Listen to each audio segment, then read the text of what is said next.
আপনাদের সবাইকে ওয়েলকাম জানাচ্ছি ন্যাচারাল হেলথ কেয়ারে। আজকে আমরা আলোচনা করব 10 মিনিটে ফরমালিন দূর করার উপায়।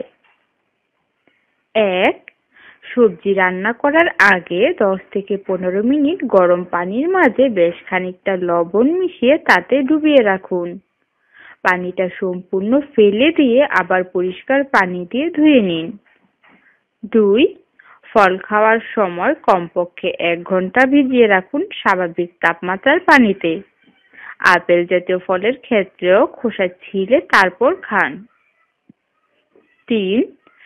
1 ঘন্টার বেশি সময় মাছ মাংস পানিতে ডুবিয়ে রাখলে শতকরা 60% ফরমালিন নষ্ট হয়ে যায়।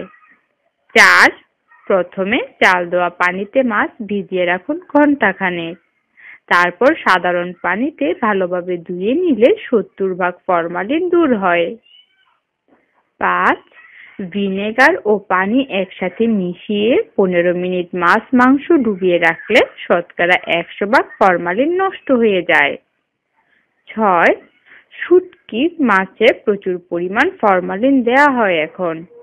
এই ব্যাপার থেকে মুক্তি পেতে শুটকি মাছ প্রথমে গরম পানিতে 1 ঘন্টা, তারপর স্বাভাবিক পানিতে আরো 1 ঘন্টা ভিজিয়ে রাখুন।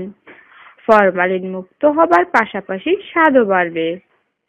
আরো নিত্য নতুন টিপস পেতে আমাদের চ্যানেলটি লাইক, শেয়ার ও সাবস্ক্রাইব করুন। ধন্যবাদ।